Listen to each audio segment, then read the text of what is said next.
Hey guys, welcome back to Vertical Momentum. I am your host, Richard Kaufman. Yes, you are seeing me for the sixth time today. I want to thank Gorilla Mind Energy Drink for keeping me energized and pumped up. But guys, are you sick of the 9 to 5 grind? Are you sick of your money running out at the end of the month? Well, my brother is going to teach us some great things about how to ditch the 9 to 5. Jason has been a friend of mine for a while. I've been following him, I've been learning from him. And some of the things I've learned from Jason, I've actually went on a cruise to the Bahamas with no internet. I came home and I had a pile of money in the bank from just having stuff that I sold on the internet because of stuff that Jason has taught me. So guys, if you want to learn how to get out of the 9 to 5 grind, this is the episode for you. Stay to the end, and I'm sure Jason will give you 3 tips that you can start using today to get out of the 9 to 5 rat trap, kind of like Robert Kiyosaki talked about getting out of the rat race. So, Jason, my brother, welcome to the show.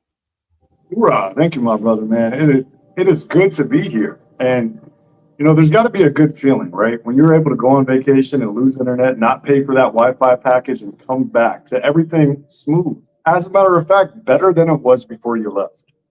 It's like getting your house clean, right? You go to work sometimes, house is messy, you got to come home and clean it, unless you got a housekeeper. Come home to a spotless house with your laundry done. Everything smells good, feels good. There might even be a fresh meal on the table. Maybe your wife's doing that because she can stay home because you can make enough money. Let's get you home too.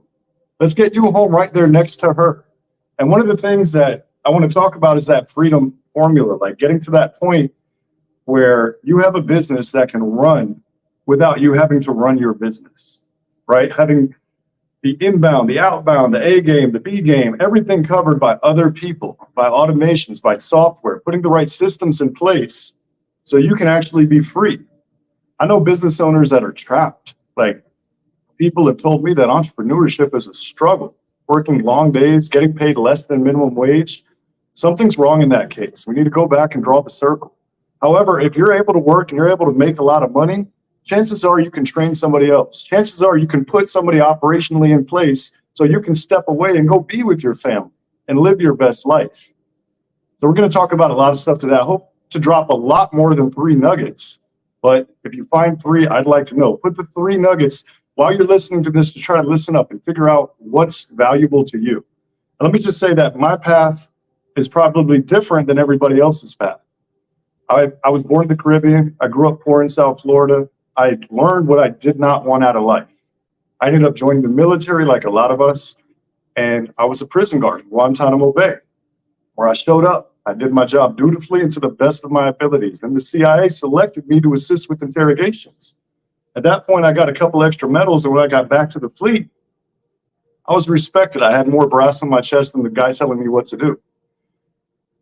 I got an honorable discharge, got out, and took a job with the state of Florida, helping veterans overcome barriers to employment. My goal was to transition them, find those transferable skills, because some guys, if they say I've been trained how to kill people for 20 years, where do I sign up to work?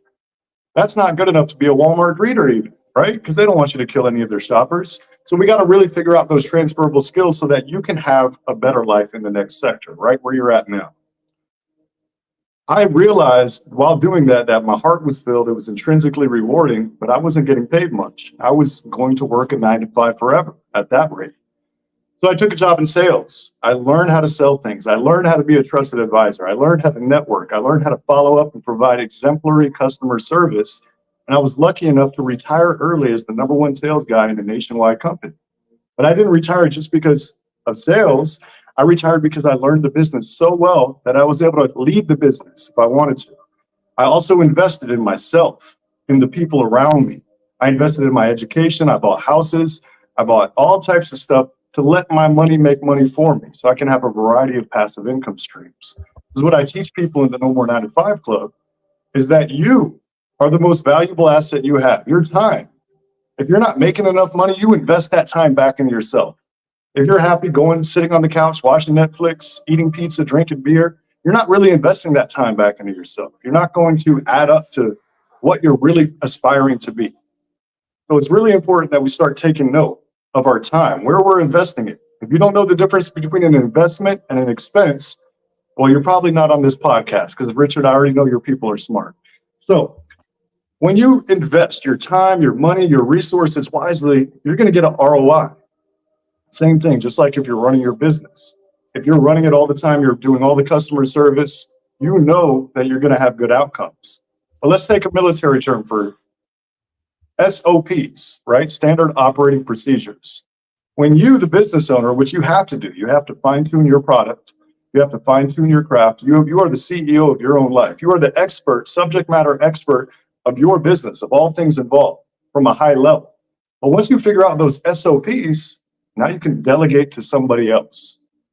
Now you can make sure that your standards are being met out there in the field while you're sitting back at the office or your house or on the boat or hanging out with me in Costa Rica or Thailand or South Florida or whatever it is that we're deciding to do, going on that cruise and not paying for Wi-Fi because you want to be fully present. Yep. Now, I know I said a lot of mouthfuls, so Richard, let me pause because I like to drink water too. What do you think about what I said? Well, let's just go back. Because first of all, did you know that me and you had something really in common? And I'm just going to show you, and you're going to know what I mean. The U, Miami, okay. Hurricanes. That's my team. I'm a U guy. Ray Lewis, all the boys. That's my team. So, and I'm a Dolphin fan. I don't know. We just lost Tua for the season. So, but I want to go back because, a lot of people may see you being successful now, having the businesses, the Airbnbs, the family, but they don't know the struggle. So talk to us, take us back, because sometimes I think the backstory makes the front story. So take us back to when you were a kid growing up in South Florida. Because there's some people think South Florida, they're thinking South Beach, but I grew up in part of Florida and it wasn't South Beach. Okay.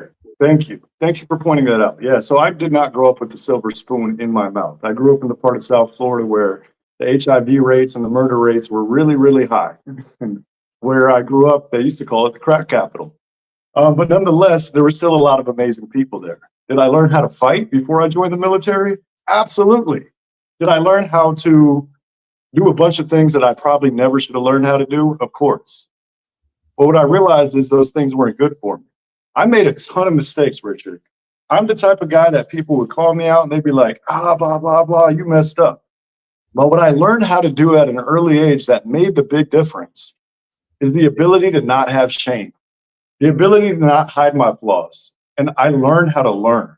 I learned how to adapt and overcome because I realized the situation I was in, I was at times like the only white kid in the neighborhood going out to play. I didn't see any problem with learning multiple languages because I was in a very mixed neighborhood.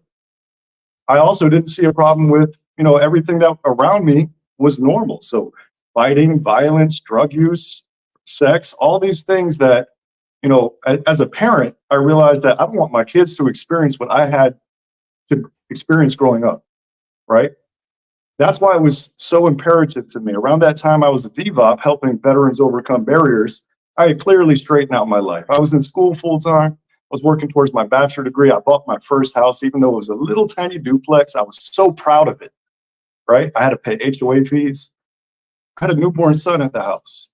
I wanted to plant an orange tree in my yard. My HOA told me no. They said, you don't have permission to plant an orange tree in your yard. And I grew up picking fruit, right? They were in all the yards in the neighborhood I was in. So that's what happens when you can put a ton of amazing Caribbean people into a neighborhood. There's mango trees and fresh fruit everywhere. So I'm going to talk about some positives too. But the point is that's when I realized that I had to take control of my future. I had to be able to be there for my children in a way that my father wasn't there for me because I grew up with a single mom. She worked overnight shifts at the hospital. And I didn't have any brothers and sisters. I was an only child. So now you can see why I went outside and played. Why I got really bored. And I'm not trying to say anything bad about my mom. She was amazing. She actually is the first one to teach me financial literacy. And I love her dearly. Hey, Mom. So she did her best she could, providing for me. And as we both progressed through life, we both learned a lot of things, and we both got a lot better at, you know, showing up authentically, and our relationship has blossomed into something beautiful. But my dad sadly wasn't there as much as I wanted him to be. So I started looking through the wrong men, the wrong mentors, the wrong father figures early on. But when I started finding the right people in my life that would say, hey, you can do better. Hey, you have wasted potential. Hey, is this the future you want? I started realizing that I could do better. Then from the military to being a DevOps working for the state of Florida All right, to so my wait, sales hold on, career. wait. Go ahead. Hold on a second. Let's go You got back questions, I got answers. because I'm the male Oprah, I'm the GI Joe Rogan, so I got a lot of questions. Uh, for me growing up in the streets of Jersey, I'm a street kid, and I've seen a lot of people growing up in the streets that you can either they take a turn.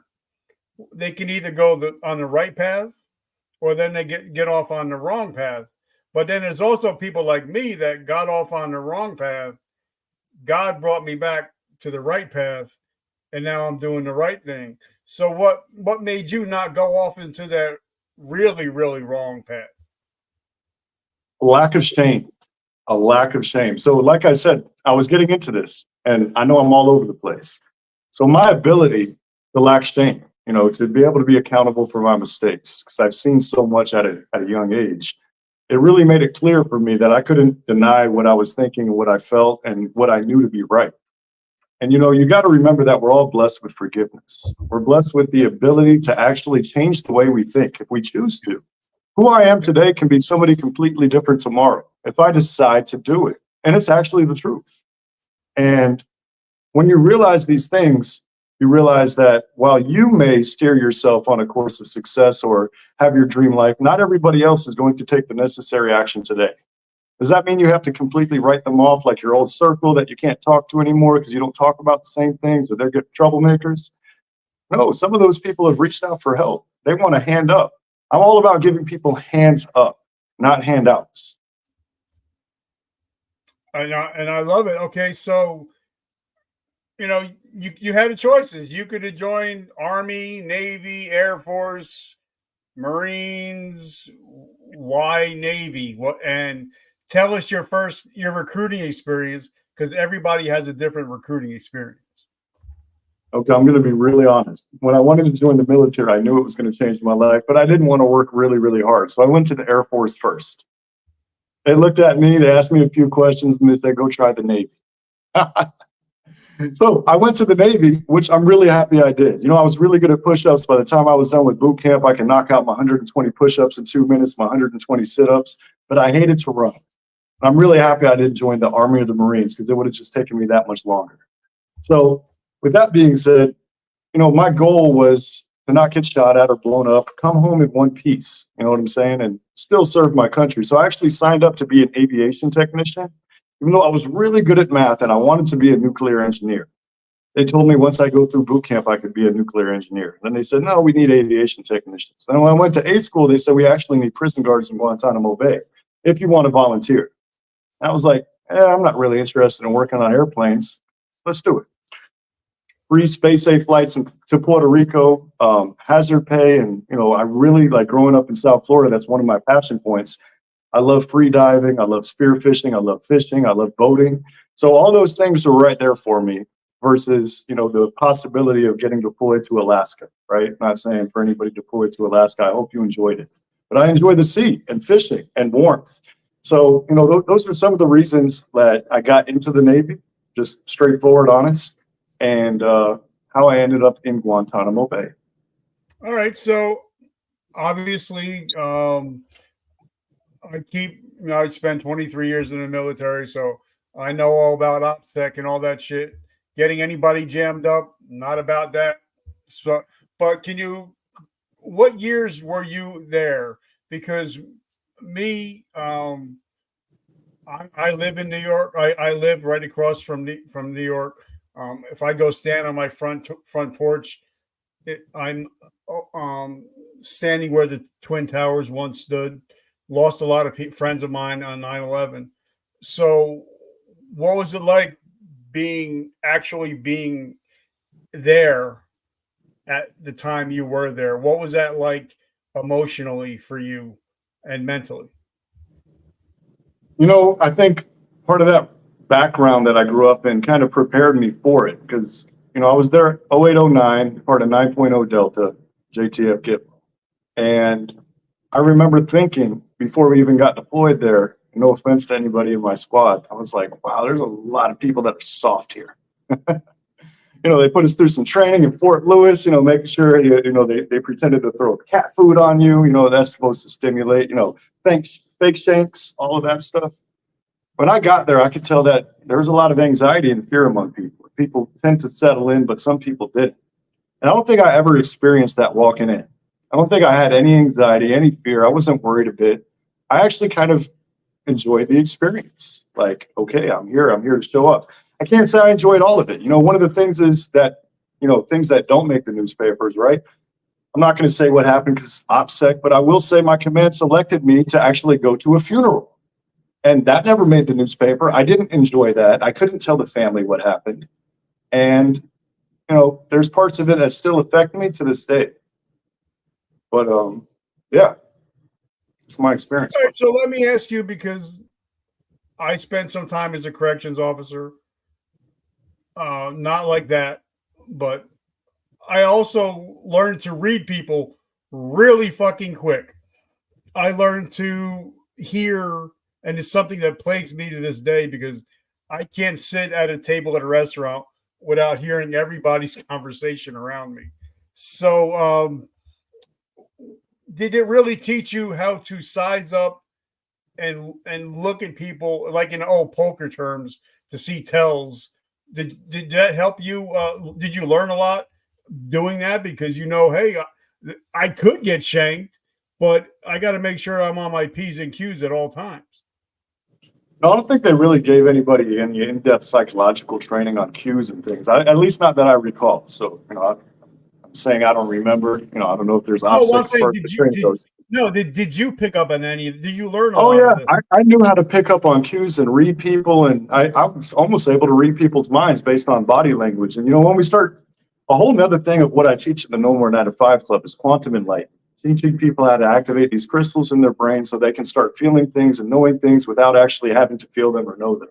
So when you get to that point where, you're aware enough that you can be aware of the conversations around you, the mannerisms and moods of the people around you, that's either a high level of PTSD or that's just a high level of awareness. Either way, you got to tap into that, right?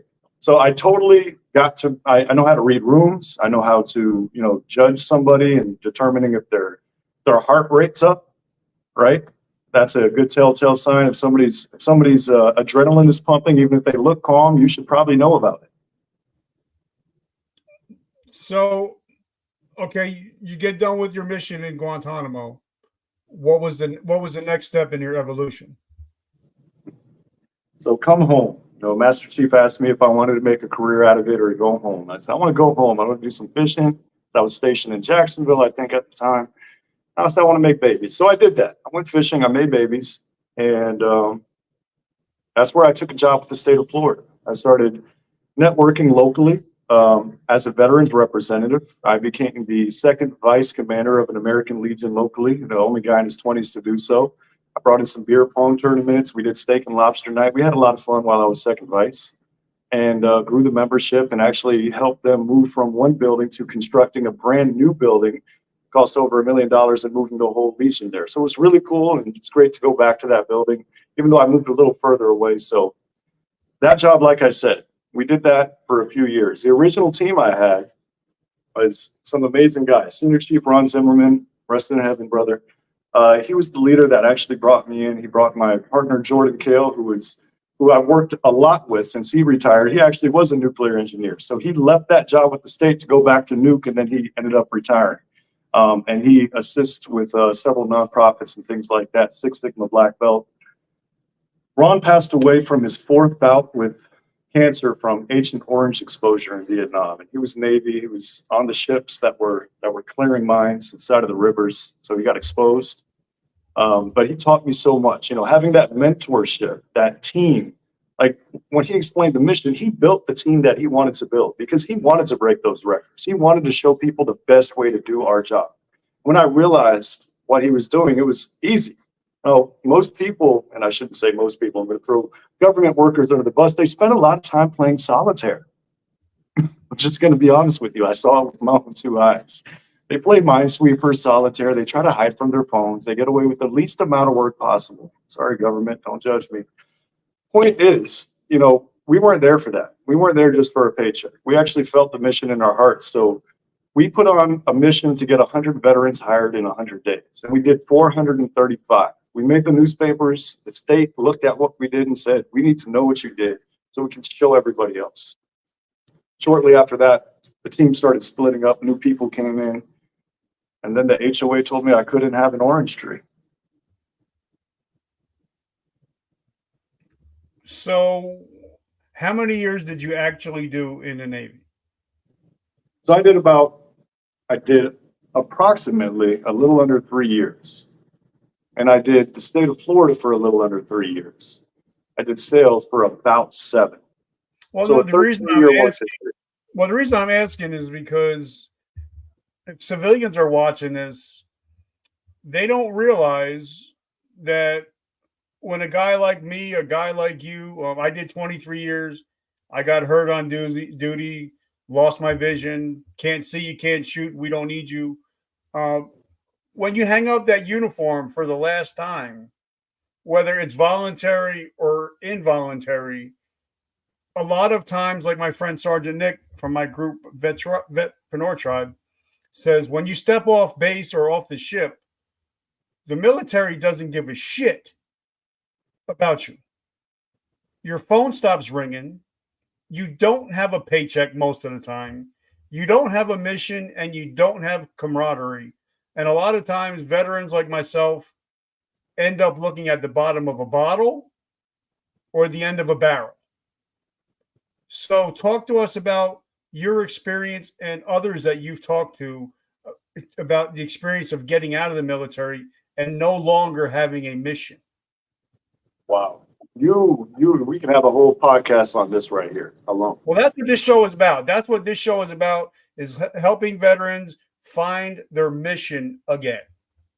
I love that. So, I've unfortunately found friends at the bottom of both a bottle and a barrel.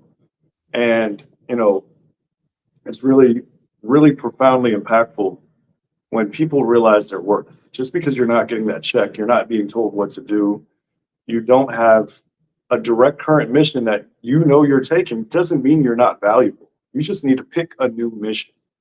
And I was talking about this exact topic today. We actually have a veteran philanthropist meeting that we do on the 2nd and 4th Wednesdays at noon every single month. And we were talking about the veterans who are coming home, who have nothing but time on their hands, with nothing to invest that time into. They have nothing but, time to put the wrong things into their body that are going to deteriorate their life. They're going to have time to just sabotage their life if they're allowed to, if they choose to. And then you have some that are going to ask for help. You have some that are committed to doing better. And it's important that we find those people, all of them, and get us all together and find that camaraderie. And that's one of the things that I want to bring to the table. That's why I give all veterans free membership in the No More 9 to 5 Club. That's why we have the PTSD Triliminal series that affects 3 different parts of the brain, right brain, left brain, and center brain, to create deeper neural pathways and trenches to positively affect mood and behavior. We're giving this out for free. We don't want your money. We want you to be the best you can be. It is so important to understand one's own worth and value. We have free trainings for the entire world, civilians, veterans, everybody, that can help you discover your worth. I have a self-empowerment trilingual inside of the club's boot camp because, Richard, if somebody's making bad choices, if somebody's feeling depressed, PTSD, right? You need to be powered up. You don't need people chewing you out. You don't need anybody nagging you. You don't need a bunch of people saying, it's not going to work. Don't do it. Twisting you. You need somebody that's going to say, you can do it. Just like when you're a baby, your parents are supposed to say, good job, you can do it. Right? We need to be cheered on. We need support. But we also need reality. You say, I can jump out this 4-story window and fly. I'm going to say, no, you can't. Stop. Hold on. You do it over here from the first floor. So reality checks, right? And this is where I love working with veterans. I don't just give veterans free membership because I think it's the right thing to do. I actually love working with them because, and no offense, civilians, sometimes people can't be told they're wrong. They can't have their feelings hurt, but veterans can. Veterans can be told that they're wrong. Veterans can take a little bit of harsh criticism, although I promise to always try to give constructive criticism. Point is I like results. When I want to help somebody, I want them to not only want to receive the help, but I want them to win because of it. I want to see results. It's like I always say, you can't lead a horse to water who's not thirsty, right? Why would you want to lead a horse to water who's not asking for water? A lot of people say you can lead a horse to water, but you can't make them drink. Why? Why try? You can check up on your people over and over and over again, but if they're not ready to change, you can't force them to. You can be the shining light, though, that inspires them to. There's a difference. Yeah. And that's what I want everybody watching this podcast to think about. How do you be the best possible you can be? The highest level CEO, father, business owner, mother, mentor, whatever it is that you're doing. How do you be the best at it every single day? And when you commit to being the best at it, that alone is usually enough to keep you inspired and motivated to keep showing up every single day. I used to get huge dopamine boosts. Made me feel really good when I got to accomplish my goal. Now, I get a dopamine boost from actually going after my goal because I know it's going to get accomplished eventually. I don't need to stack up wins because I've stacked up so many. And all what it takes is the first one. You stack up, you focus on one win at a time. My business partner, Maury, right, who builds the Triliminal recordings, is a beautiful thing. At the end of every day, and don't think about it throughout the day, but count 10 blessings. Say 10 things that are good about that day. Find 10 positives. Yes. I promise you, going forward, day after day after day after day, those blessings and wins and yeses and whatever you want to call them, they're going to show up more frequently in your life. You're going to start noticing them. You might need to write down 100 a day. That's how I feel anyway. I can't write down all my blessings. They're unlimited. I hear you agreeing with me, brother. Jump in. Bro, I love it because this is my hack that I learned from my friend Patrick Mudge, and he's an ex special ops guy, and he taught me that if you want to win the day, you got to go to bed with gratitude and wake up with gratitude. Like before I go to bed every night, I wrap my arm around my wife. I pray for her happiness, her health, and I tell her I love her even though she's sleeping. And then I think of 3 things that happened today that I'm grateful for. And this episode is definitely going to be at the top. And then I give the Lord my thanks. And then when I wake up in the morning, if I can see something, because I lost so much vision, if I can see something, I literally sit up in bed and I say, Lord, thank you. I don't know what the day has got coming, but it's going to be an awesome day. So before my feet hit the floor, I'm in gratitude. And I think that if you go to bed with gratitude and you wake up with gratitude, your days are, you're going to have rough days, but your days are going to be a little bit better because you already woke up with gratitude instead of just waking up, hitting your feet on the floor, grabbing your phone and watching the news and find out what happened with P. Diddy. Right. Did something happen with P. Diddy? No, it's something. I don't know. No, I'm just kidding. I heard about it, but I know your point. Like all of that is irrelevant to us. I don't get into argue. Like there was a time where I was very political. I was like, libertarians, freedom for all, third party and all this other stuff. I don't want to talk about politics anymore. I don't want to talk about anything low vibrational ever again. I don't want to waste my time. My time is too precious. Well, somebody asked me, I was doing it for a while, but then I was talking to one of my mentors and he said, do you know that billionaires were made when the Democrats were in office and billionaires were made when the Republicans in office? It really doesn't matter, does it? I was like, you got me. You got me there. So now if it doesn't I don't talk about anything if it doesn't have to do with God, family and friends, and business. If it's not part of those three things or four things, it's going to be a definite no because I ain't got time for it. I don't have the bandwidth. Is that what you're talking about?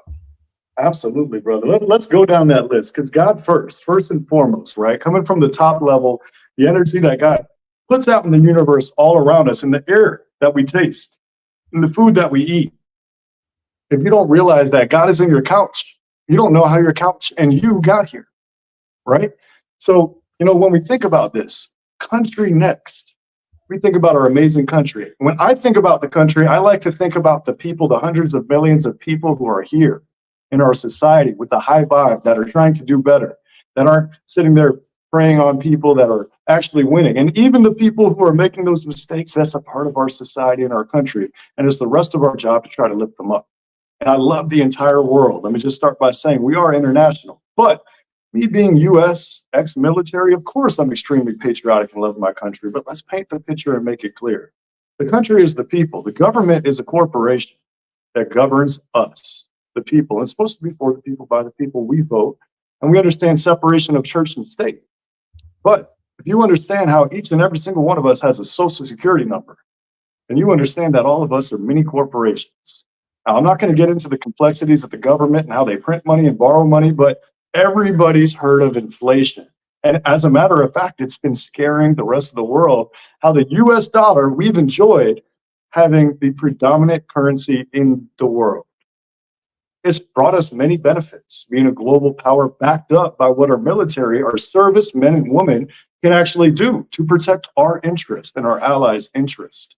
But when you think about it, there's other interests, other forces in the world, you have to realize that you have to protect yourself. If they're offering you a 5% certificate of deposit on your money, you got to wonder if that's actually a good deal. A few years back, when mortgages were 3%, that would have been an incredible deal, but they wouldn't have offered it to you back then.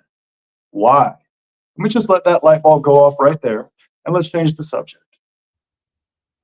But going there, and we're going, then we'll move on. But a lot of people think the Federal Reserve is a government agency. Guys, it's not. Second of all, a lot of people don't realize that when we got taken off the gold standard in the 40s and 50s, there is no gold. Our money is backed by nothing. Zero. We have no money. So, guys, if you're depending on the government to make you your money, you're wrong. Anyway, we're not going to go down. That's a whole other episode. So, talk to us, because when I got out of the military, I had to find a mission. I had to find a job. I've always been a great talker. I've always loved to talk to people. I love interaction. So I got sales jobs. I took jobs, door-to-door sales. I took jobs selling timeshares, and I crushed it. I sold cemetery plots. That, you talk about a rough business. That's a rough business. But I think door-to-door or face-to-face sales and taking a lot of no's, it will teach you to win in the future. So talk to us about how important it is to learn sales if you're going to be in any form of business. Okay, I love that. First and foremost, let me say I started off learning sales by learning how to talk to women, learning how to flirt, learning how to dance, do that dance, that courtship dance. I didn't even realize I was developing sales skills in every single relationship I was fostering, from even when I was on a school bus trying to flip, and I didn't tell you this, back in the day growing up, I would trade, video games for Pokemon cards, for candy, for this and that, whatever I could to get the things that I desired.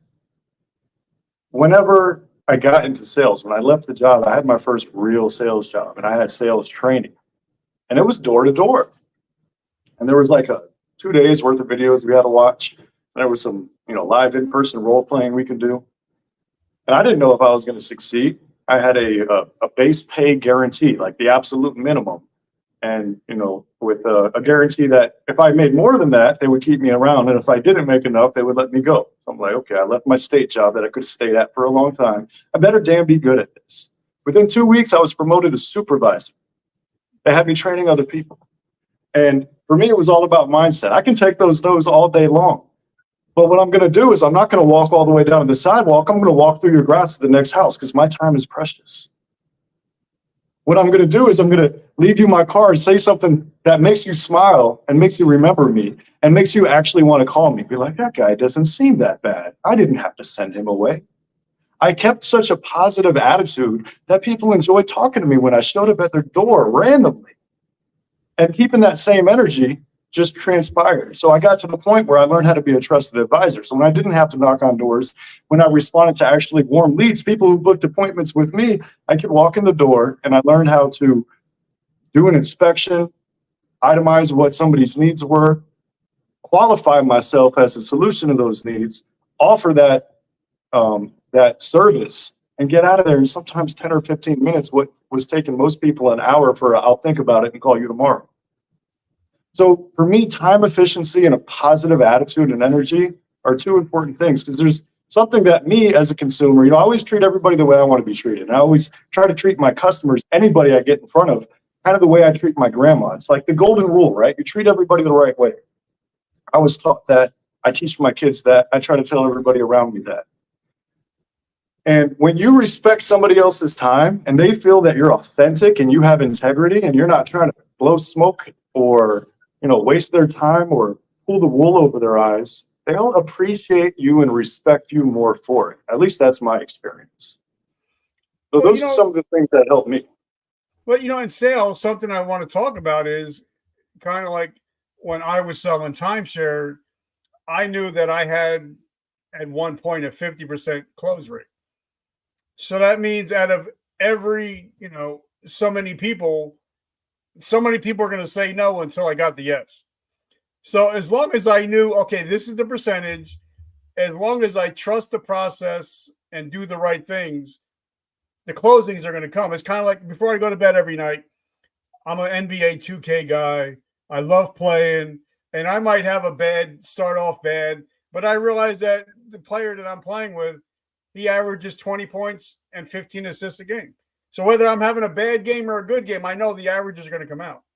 But I think if you don't know the average, then you don't know what to shoot for. Like, even if the best player in baseball in history missed 6 out of every 10 shots. Every 10 at bats, he missed 6 of them. So talk to us about actually knowing your numbers and your closing rates, because that's the only way I think you can get better, when you're like, well, I'm closing 10%. Jake is closing 70%. What is Jake doing that I'm not doing? And what can I learn from him? Take him out for lunch and pick his brains. So I'm going to have to talk to you about this from a management's perspective, because commission-based salespeople usually want to keep their best kept secrets. I wasn't like that with my partners and team members. I'd be willing to coach them, train them, role play with them, and let them shadow me whenever needed. But, one of the things that I did is every single day, I had a list of paperwork, a list of people that I had quoted, and what I said hadn't said yes yet. Not hadn't said no yet, hadn't said yes yet, right? Because that's the goal. We're not looking for no's. Let's shoot for what we're doing. And I would call those people every single time I had a gap in my schedule. Hey, it's Jason, checking in on you. Want to know if anything's changed, anything's holding you back. Let me know what I can do to make sure that this gets resolved, because we're here to help. Click. 5 seconds. Next one. 5, 10 seconds. Click. Really efficient and effective. And it got to the point where my office started giving me office leads in other guys' territory, because from a management perspective, they recognize, hey, when we give Jason somebody's name and phone number, he goes out there and brings us back a contract and money. When we give it to this guy, nothing. Crickets. So, of course, there was a certain amount of cross-training that management wanted to do, but they also started asking me to take on more leads. And then I actually started going with the other guys, and I said, listen, when you get a no, or you are giving up and ready to throw it in the trash, put it on my desk. Then I would call and I would just pretend to be like a sales supervisor. I would say, hey, I'm in the same department. I'm here to make sure that you were satisfied with our visit and that you got everything you needed, all the information. And I could salvage probably half of those lost leads too. It was absolutely amazing. So from the perspective of what you want to, from a managerial standpoint, look at your top performer and somebody who's not quite there, you need to go out and spend the time. You can't just give them a questionnaire. You can't just ask the lost lead a few questions. You can ask the new customer what was said that really made them make up their mind. But you can't go to that lost lead and say, what did we do wrong? Oh, you can, and I've done it, right? And that's how we actually give feedback. And a lot of people don't do this. They don't ask questions. They don't even look at the numbers. And if they're not looking at the numbers, they're definitely not asking the questions. And I promise you, a customer will take 30 seconds out of their day to answer their phone and tell you why they didn't want to hire you. And that's your answer. Well, a lot of it is know, trust, and like. And like for me, when I was with selling timeshares, I would see the first day everybody got out of class and they all got on the tables. They were just reading from the script. They're just like, hi, my name is Jason McNamara. I like to buy timeshare. And you're like, you're hearing 80 guys saying the same thing. And I'm sitting back. I'm like, you want to go on vacation? Where do you like to vacation? You know, what do you like to do? Where do you like to go? How many kids you got?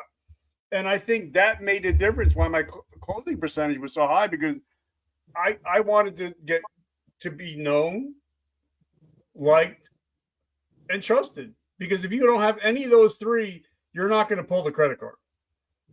So talk about know, like, and trust. So I don't know if you remember me saying this earlier, but one of the first things that I learned showing up to people's doors is being authentic and in integrity, not wasting their time. And I promise if you do this, just like you did, sat back, relax, you got to know them. Because if you realize that if you follow the script that everybody else is doing, while it might work, that's not going to get you that know, like, and trust factor. However, you can sit back authentically, say, tell me a little bit about you. Now you're learning about the person in front of you. You're learning about who they are. You're learning about their needs, their wants. You're getting them comfortable to put down their guard so they can actually open up to you. Because nobody wants to be sold, but people would love to be heard. So if you can hear your customer, if you can actually sit back and make them comfortable enough to open up to you, to trust you, just like you said, Richard, huge, good job. If you can make them comfortable enough to trust you and to tell you what they want and need, and you might actually be good enough to sell them. That's all you got to do. It's such a simple recipe, right? Know, like, and trust. Yeah, one of the things the way I learned, because at one point I worked for 6 months, 0 sales, and they were about to fire me until 2 things happened. One, there was an older man, he must have been in his 70s, and he was in the deeding office like twice a day. I mean, he was crushing, and I couldn't understand it till I got in early. He would get in early in the morning with like 5 or 6 newspapers. He would read the newspapers. And then whenever, say if he got somebody from Miami on his table, he would be like, man, I can't believe that happened with Tua. Do you think he's going to come back? And people were like, Miami? You know Miami? But then when he got up to grab, he would always say, I'm going to go grab myself a drink. You want one? And they'd be like, sure. He would get up and touch the man on his shoulder as he was going and as he was coming back. And because that man let him in his private space, he was closing the deal. Because he got to know, like, and trust, because he let him in his space. But then also when my manager sat me down and I'm like, bro, I can't sell nothing. He's like, why do you think that is? I'm like, I don't know. I went over my pitch and he's like, I'll tell you why, because you don't own it. And I'm like, what do you mean I don't own it? He's like, because when it comes down to when you pull the credit card and they say, well, I can't afford it, money's tight. Yeah, and you're just like, yeah, I get it. But if you buy a timeshare, I guarantee you'll have your first sale within 7 days.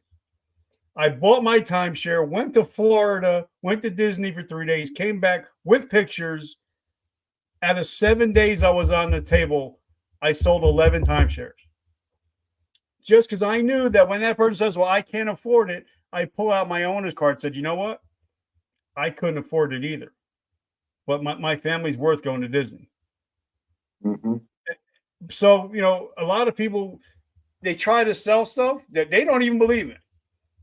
they're just trying to make money off of it. They're like, yeah, just like I bought my new Kia. I walked in the Kia dealership. I said, my credit score is 844. I got $5,000 down. This is the car I want. I want to buy it. And they all jump, they swarm you. And I'm like, let me see all your keys. One guy owned a Kia. That's the guy I bought it from. I said, if you're selling Kias, but you own a Honda, you don't believe in it. So talk about how important it is for people to believe in what they're selling, first of all, so they can actually sell the product and believe in it. Well, Richard, I'm going to go back to what I said earlier. Remember the two key ingredients? The first was authenticity. You remember the second? No. Integrity.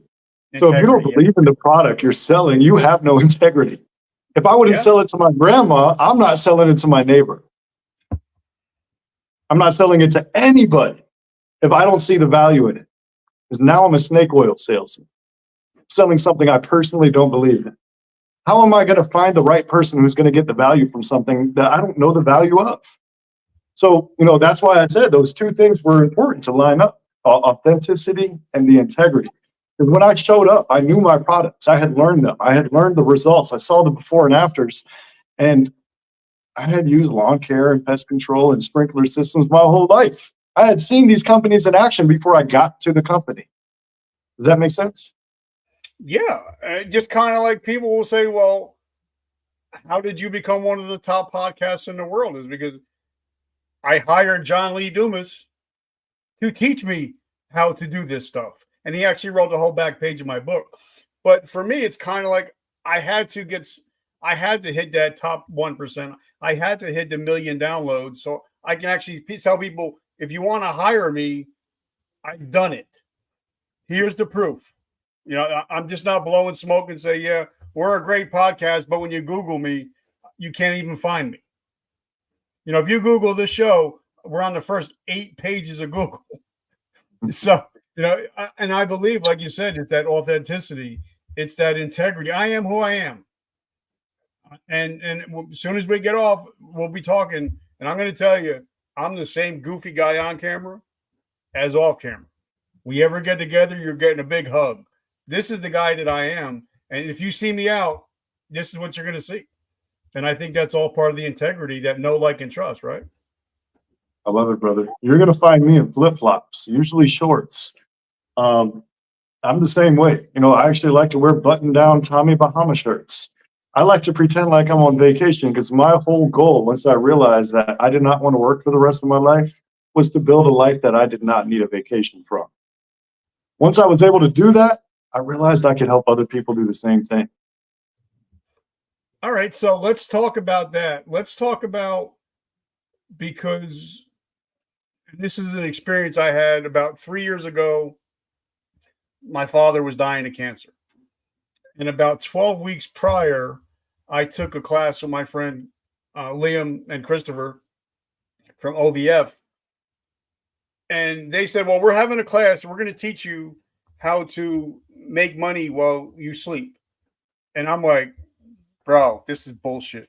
This sounds like those old commercials you would see at 3 a.m. on TV. So I took the course. And when my dad passed Valentine's Day 3 years ago, I was gone for 3 weeks. Every morning I woke up, there was money in my account. And that's when I realized, I don't have to work 9 to 5 anymore because the internet's open 24 hours a day, 7 days a week. And that's when I started to escape the 9 to 5.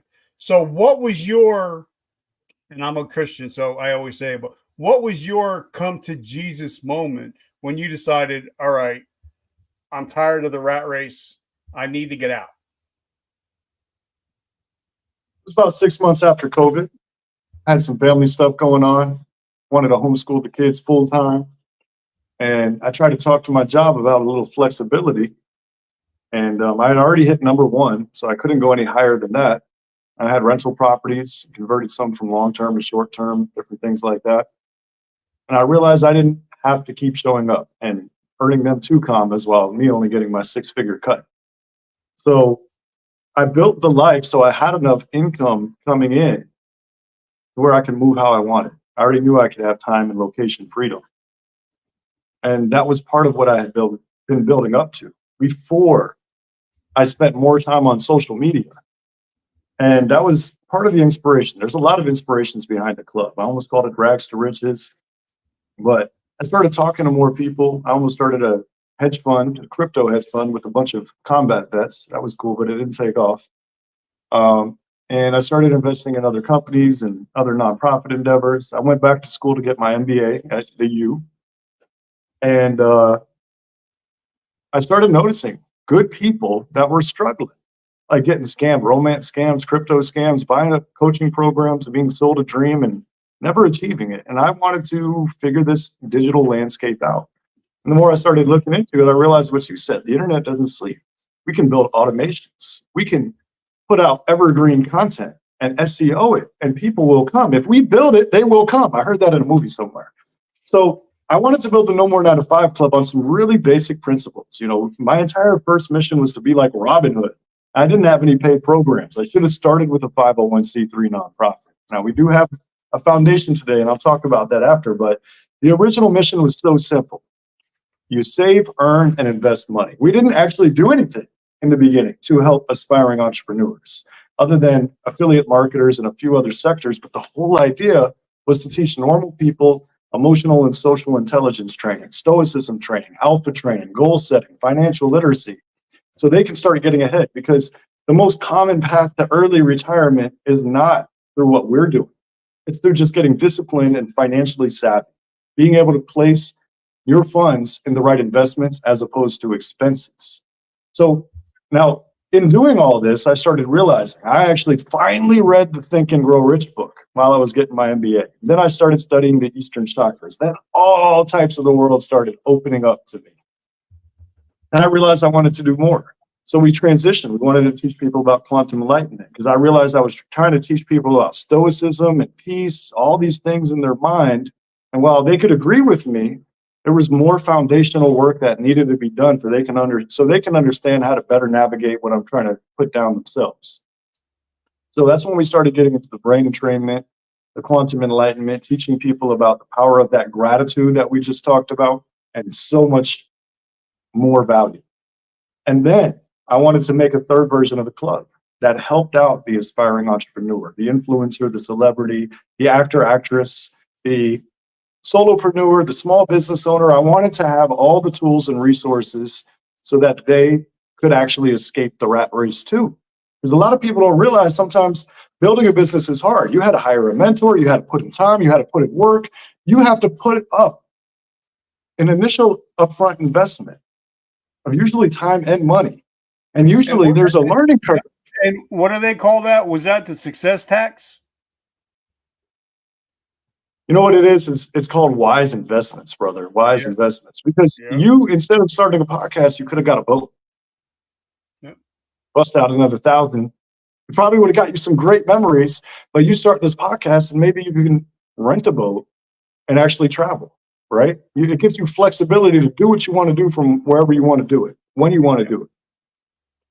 And a lot of people don't realize. I also tell people that, now I'm at 1,350 episodes. It took me 6 years to be an overnight success. And I've spent over $100,000 now and over 12,000 hours to learn my craft. So I think it's called a success tax for a reason. And I think people have to realize you're not going to start crushing it right off the get. You got to pay your dues and pay the success tax. Absolutely. So among these variations, these versions of the No More 9 to 5 Club that I built out, I built it this way for a reason. Because the first version was too popular. I had a lot of people trying to throw money at me. And I realized that not everybody in the world I wanted to work with. Just like when I was in sales, I got to the point where if I told my company, hey, we don't want this person as a customer, they're going to be a problem. Or they're rude to me, they're going to disrespect our technician. Let's leave their money alone. I realized not all money is good money. And you don't want to trade your soul for $1. So for me, it was really important to attract the right people to my business, the people I actually enjoy working with and succeeding or watching succeed. But you're right, that tax, man, it can take so long. And Can you imagine if you weren't open-minded, if you didn't have the balls, which I know you do, because that's what's got you in all the doors you do, to ask for help? That 6 could have been 12. It could have been 18 years of attacks. And it's so important that everybody watching this podcast realize that people like Richard, my experiences, the people who have been wherever you want to be, they would like to help you. We want to serve you. We want to be asked questions because we want to see you win. You have to put your hand up. You have to open your mouth. You have to write the email or the text or do whatever it is that you're going to do to get to where you're trying to go faster. Because I promise you, it's harder to figure it out on your own than if you actually ask an expert or artificial intelligence or something. Have trusted advisors, though. Don't only rely on AI. Use people to bounce ideas off of. Find your circle. And, Richard, like I said, that was instrumental in my whole transition process. If nobody ever saw that I had potential, if nobody ever said, hey, you can do better than this, maybe I wouldn't have done better than what I was doing in my past. But I constantly learned that I can continuously improve. When I make a mistake, I don't have to have shame. I can stand tall, about 6 foot tall, 200 pounds. I can be there and do what I need to do in life to win and to make sure the people around me are winning. And, I think I went off on a tangent. No, I love that. And a lot of people don't realize that before Harrison Ford was in Star Wars, he was working on the set as a carpenter. And every chance that he got during his breaks and lunches, he would go ask the director and the filmographer questions. People don't realize that Jim Carrey wrote a check for $10 million to himself 10 years before he actually got that check. So I think people, because now you see everybody on IG saying how successful they are, but the real true success stories that stay in the game a long time, like Tony Robbins, Tim Ferriss, Ed Milet, Patrick Bet-David, they paid the tax, but they're still in the game because they did it the right way, right? Mm-hmm. It takes a long time to build up this level of knowledge, skills, and experience. And when I started this, I was definitely a novice, but I applied myself and I've learned so much. I volunteered and gave so much time to get nothing but positive reviews, never had a chargeback. And I realized that my network, the Richards, the other experts in my circle are so critical to being able to serve people. You could probably teach me so much, like on podcasting, all types of things. I'm sure there's plenty of what I call gaps to excellence for me that you could help me close. And to me, that's what it's all about. It's about collaborating in a society, especially among veterans. That's why we give all veterans free membership, inside of the No More 9 to 5 Club. We're told not to use the word free, complimentary membership inside of the No More 9 to 5 Club. Because I like working with my brothers and sisters. I like watching them win. I want to give them the tools, and I want to really give everybody the hand up if they're ready to ask for it. And it's not just me. I don't want to be the only expert. So I'm calling on everybody watching this. If you have some expertise that you want to share with the world, don't keep it silent. If you have some light that you need to shine, let it shine. This little light of mine. Anyways, I'm not going to get into songs, but y'all understand. You don't like the bass? What's wrong, brother? All right. No, y'all understand, though, that you need to show up and be your best self. Be the shining beacon of light for your family, for your friends, for your circle, for your business. And back to where we started, have a plan. Have a plan to step away from your business and make sure your business is still running. Don't have to wear all the hats. Don't have to put in 16-hour days. Start noticing. That's a big key word. If you guys are noticing, I'm going to drop another nugget right now. Walk around with some paper. Have a journal. Feel your feelings. Guys, we're trained to be stoic and not feel our feelings. No, feel your feelings. Notice what's serving you. Notice what's distracting you. Your feelings are there so you can improve your life. You deserve to be happy. Like, not a little happy. The pursuit of happiness is real. Like, all the way happy. Like, all the way. And it's up to you to seize it. Start noticing what serves you and what doesn't serve you. When you start noticing certain things, certain people, certain distractions that might not really add the value to your life that you don't want it to add or that you don't want, do something about it. Don't be afraid to not be a people pleaser. Don't be afraid to let go of a toxic habit or a person. It's good for you.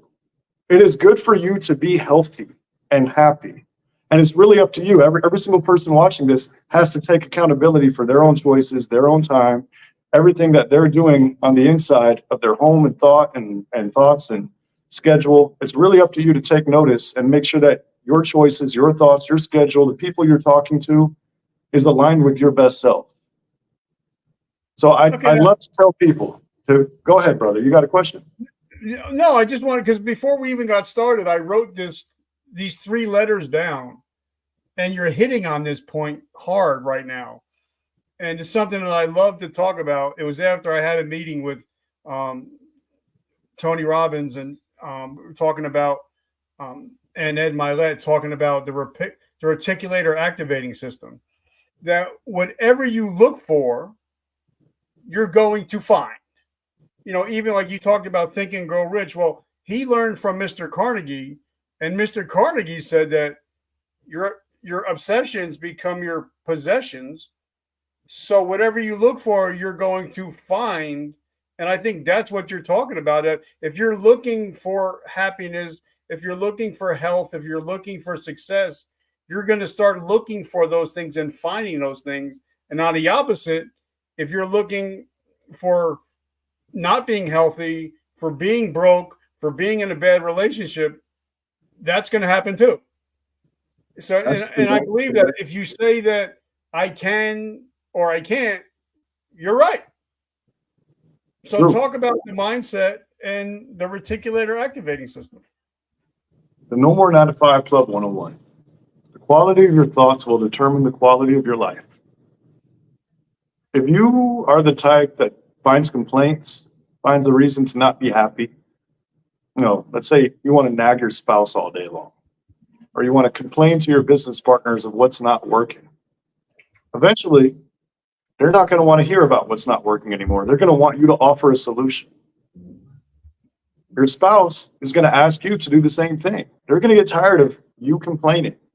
Just imagine how everybody watching this feels when somebody around them brings up something constantly that makes them uncomfortable. If you're bringing up something to yourself that makes you uncomfortable, maybe you're going to stay in that lane because you're doing it to yourself.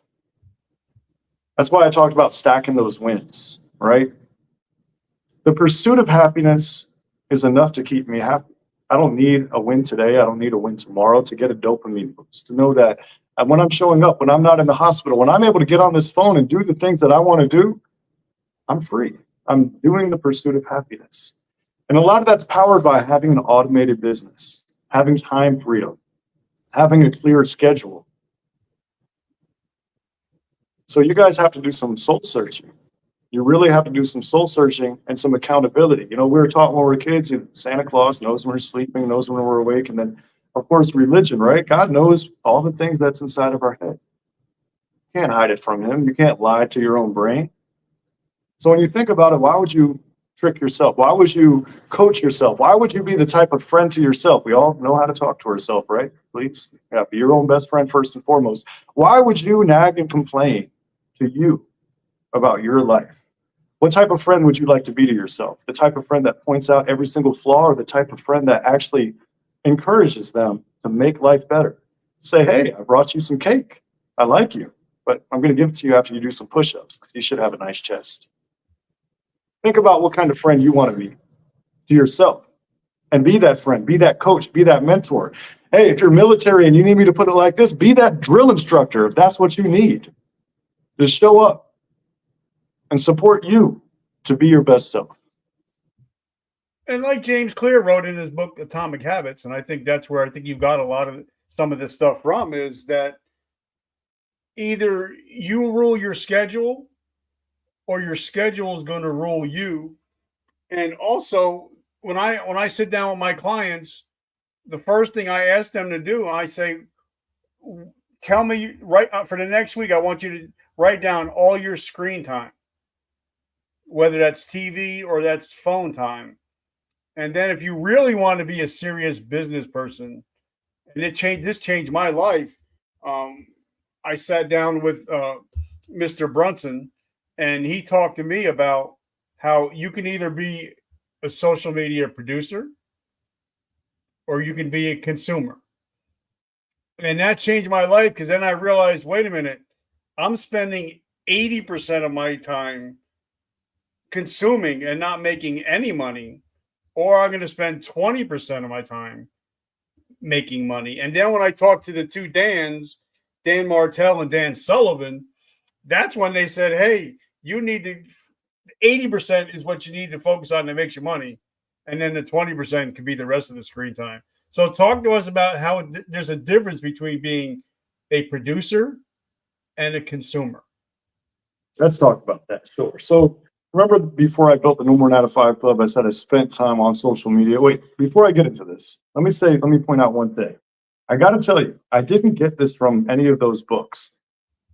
Since I retired, I probably didn't read as many books as I could have and should have. I actually listened to the audio book of Think and Grow Rich, and I'm actually not familiar with the other books. All these things were just kind of learned over time. So I'm not trying to say that these guys aren't awesome or it hasn't been said before. This is all coming from the heart, nothing regurgitated. Now, before I built the club, I was a consumer of social media. I had free time. That's why I got bored and started nonprofits, homeschooled the kids. I started planting plants. My passion is actually gardening. I love growing food. It makes me happy. And I went back to school for my MBA. At that point, I'm just consuming social media. And that's when I started noticing these good people in the world that were trying to do better time after time again. And sometimes to the point of devastating consequences from being led wrong, failing. Has anybody ever spent money on something that didn't work? I have, right? It sucks. It's not a good feeling. Charge back. Anyways, I've never had a charge back, and that's because I actually like to try to serve people. And when we're at the point in life where we've been able to produce these things, learn these things, it's really important that we become, instead of a consumer, a producer. We start leading. Instead of scrolling all day, supporting people, engaging, oh yeah, look at that, learning this, oh, let me attend this event. I realized I have to spend a lot less time on social media because I need to build something to help these people. And that's where my switch from consumer to producer happened. Does that make sense? Yeah, I agree. And I was talking to a friend of mine, and he takes 180 days a year to do things, go places, have fun.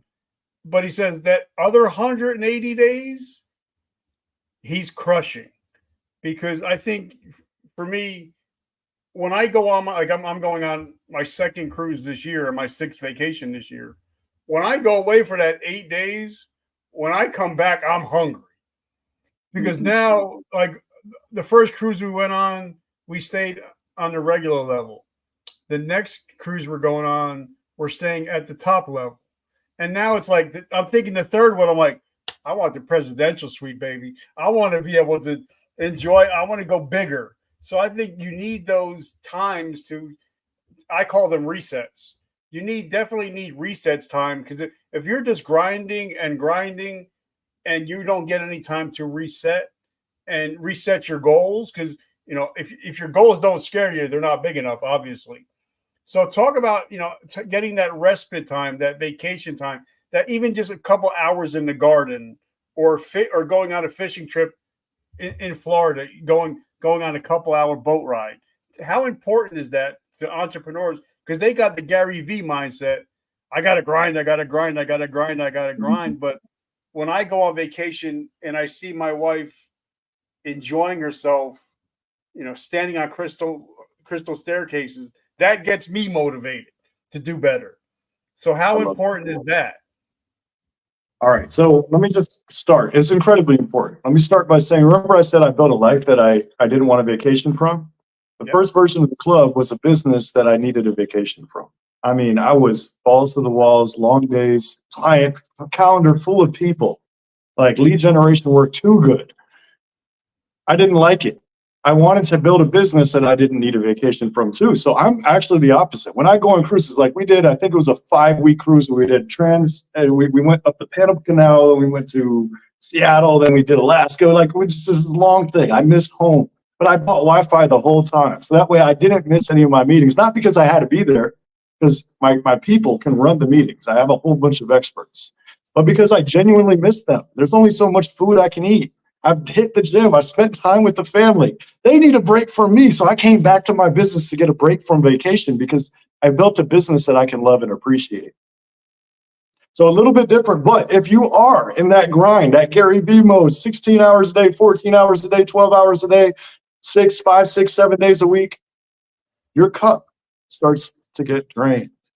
If you're feeling like your energy is getting lower, it probably is. You can burn out. You can crash and fail. Everybody, like in the military. All right, Richard, you served for a long time, so you know that there's times where we don't get enough sleep. We're not getting the most nutritious food out there, but we have to persevere. But that's why they give us R&R, right? That's why they gave us those breaks whenever they could. They made sure that they worked us, but they allowed us to still keep our sanity and recover enough to get back to it. And every single person watching this needs to look at their energy levels, especially because you're not a 20, 24-year-old dude anymore, or chick, or whoever. You really have to monitor your health. What's the purpose of having an amazing business and all this money that you can leave your kids just to go away and leave it to them too soon? When what they actually needed was your time. What they actually needed was your knowledge. What they actually needed was your love. Don't leave a legacy earlier than you have to. Take care of yourself. Take those vacations. Take those walks with the missus. Take the dinner break with the family to make sure that you're listening to how their day went. It's important. You'll never get it back. Your business can wait. And if it can't, if you need support, hire us. We've got a team of people. We got virtual assistants you can white label and delegate to. It is amazing what happens when you build an automated business that you can actually walk away from it. And drop the mic. That's all I got, brother. I'm just kidding. Well, and also I want to talk about, because I think this means a lot. I believe that what good, even the Bible says, what good is it to gain the world but lose your soul? But also, what good is it to have the big house, the big car, the big boat, but you're eating by yourself at the kitchen table because your old lady just hauled ass because you're not dating your wife, first of all. And I believe that for me, I tell all my clients that your family deserves what's right and not what's left. And that they would much appreciate your presence way more than your presence. So how like for me, my wife, she's the CEO of the company. She's the CFO. Without her, I wouldn't be able to do any of this. But she's my partner in this. And she'll be like, sometimes she'll be like, "Hey, Junior, you need to settle down. The family needs you a little bit, or you're spending a little bit too much there." So it's how important it is to have that before you start a business, if you're married, to have that hard conversation at the kitchen table before you start a business, instead of 6 months later when you're in debt and you got to have an even harder conversation. It's so important to get aligned with your family, especially your spouse, because you're right. You don't want to end up sitting alone, eating at that table. And investing the time to make sure that you're not failing in your other obligations in life is going to be very important no matter what you choose. You don't want to drop the ball and give up on your life because of a passion. Everything in balance. So having that conversation is hugely critical, because if you don't have that support, then you're going to end up with that nagging. You're going to end up with what I like to call a potential hater. Somebody that you love is now disliking what you love. That's a problem. It's like having a side piece. Your wife could literally look at that like, "You're cheating on me. You picked the business over me." Yeah. And that can cause a lot of turmoil in your relationship. However, if you sit there and you take the time at the beginning, "Babe, I'm building this. Here's my projections. I have these experts backing me. I really know this is going to work. It's not going to completely take away. If anything, when I do this and pull it off right, I'm going to be able to have more free time. I'm going to be able to take you better places. We're going to be able to get that presidential suite. I'm not saying it's going to be a short, easy road, but I'm dedicated. And I want you to know how serious I am, because I need your love and support through this process more than anything." It's so critical to have that conversation. Just like, a marriage is a partnership, right? If you can't communicate, it's like your unit, right? You you need to move effectively as a team. That's why in the military we train, we do exercises so that we know what we're doing when the time comes to do it. So why would you not prepare your family for entrepreneurship? Why would you not let them know? Like, my kids are so amazing. We brought them to like, we went to the Great Discovery event at their inaugural event in Orlando. And, you know, we were all sitting around. Next thing you know, my kids are talking to people. I'm getting invited to the VIP table. I'm like, did y'all invite me because of who I am? Or is it because of how well my kids showed up while I had to step away for a few hours and left them in the room? They're walking around with positivity. I'm going to be an environmental engineer and help change the world. I'm walking back from a meeting. They're like, are those your kids? And I'm like, yeah, those are my kids. They're like, wow, they're so amazing. Apparently both of my kids went on stage and spoke. They learn. They learn. But you know, before we and then we're going to start wrapping up. But for me, my bride is my everything. She's my protector. She actually literally protects my blind side. But about 12 weeks ago, I almost took myself out. But it was because of her just telling me to get in bed and wrapping her arms around me and didn't say a word. He just held me for a couple hours. I didn't take my life. But sometimes marriage is 50-50. Sometimes it's 0-100.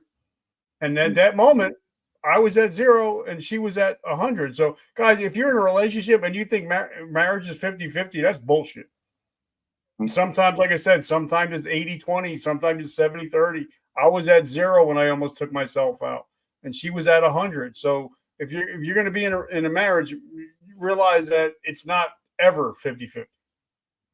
So I just wanted to say that. I think there might be somebody out there that might be struggling with their marriage, and I just wanted, for some reason, God just put that in my heart.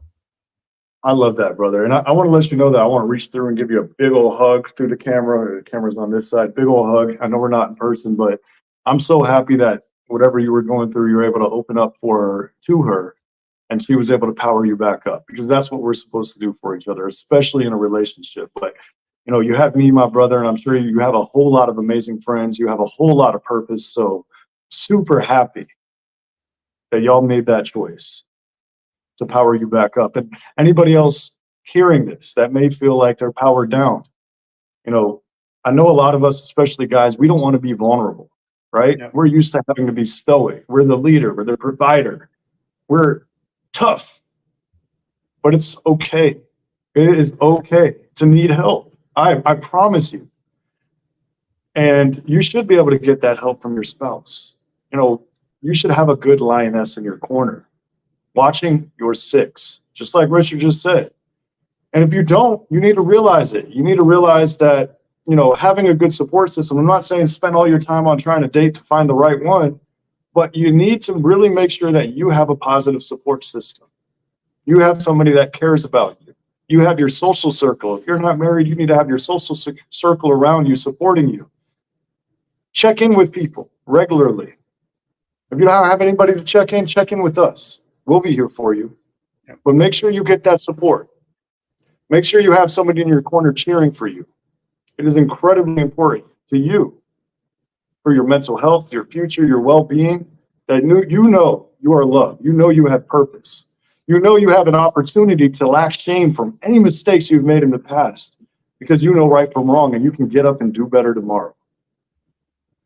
I love it. And anybody that knows me knows that I only kneel for my Lord, and I kneel for my Queen. That's it.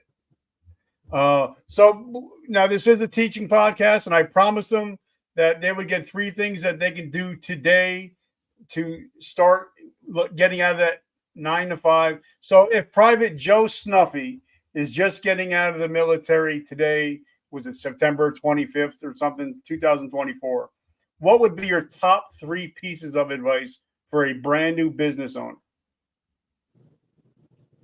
All right, so he's just getting out of the military and he's starting a business. Yep. Because he knows that he knows that he can't follow the rules that great, and he doesn't like the way that the civilian work. Oh, I'm going to get to work and I'm going to have my coffee. I'll start work about 9:30. Then 10 o'clock, I'm going to have another break. And it knows that he can't handle that because he's too high speed. I love it. All right. So the first piece of advice I have for you, sir, is to learn how to learn. Get ready to adapt faster and overcome faster than you've ever had to before. You will be wrong more often than you're right when you're starting your startup before you become profitable. So you need to learn how to recognize it quickly, let go of your emotions, and fix it and move on. Second one. Now you're learning how to learn for the first one. Mindset. You might have some of those long Gary Vee days that Mr. Richard was just talking about. Long days, triumphs, failures. It's important that you don't get thrown off track and that you don't have shiny object syndrome. You don't get distracted by every squirrel or long pair of legs walking by. You need to really have a fully well-developed plan. That's going to bring me in my third one.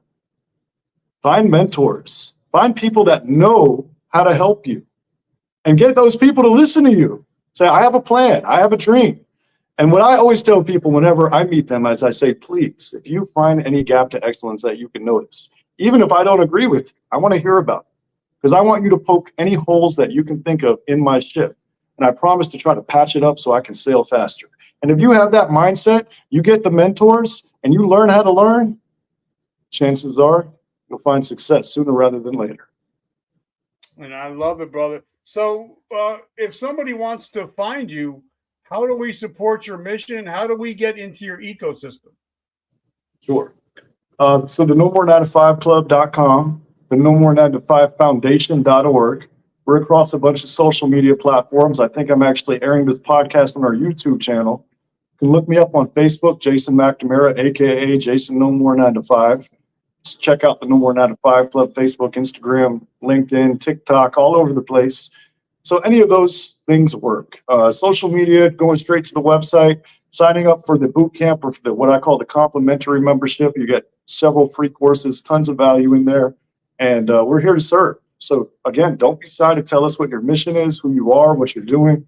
Reach out and say hi. We also have networking events the first and third Saturday. So anybody at 1 p.m. Eastern who wants to join us, I'd be more than happy to invite all high vibe people, entrepreneurs and not, to come join the No More 9 to 5 Club and meet some of the amazing people in the club. You know, we've had tremendous amounts of success, from startups to homeless people that are now in housing to people starting from an idea to a patent to Walmart and Amazon.com. So we've got a ton of experience and years of wisdom, and it's not just mine. I love it. And guys, I just want to thank Gorilla Mind for energy drink, keeping me going. But I also, if you guys look up above, we have a website, verticalmomentumpodcast.com, where we have swag, t-shirts, hoodies, coffee, my books, and I'm putting this out there today. If anybody, including yourself, Jason, buys anything from me, whether it be a t-shirt, a hat, or a book, whatever, they will get something worth over $997 in value. If you buy anything from me, all you got to do is go to verticalmomentumpodcast.com and let me know that you purchased the thing. Now, a lot of people say, oh, why would I buy anything? Well, because 100% of the proceeds go to help veterans struggling with PTSD and suicide. I make no money from it. So if you guys were interested in helping the mission with Project Die Hard, pick out something from upside, let me know that you got it, and I'm going to hook you guys up. Now, Jason, brother, I just want to say, hopefully me and you can build a generational relationship from this point on. And when I come down to Florida, I love to meet up, hang out. You can show me how to fish because I don't know how to fish, but I'd love to hang out sometime. Excellent, brother. Excellent. And by the way, you know Brian with Project Die Hard?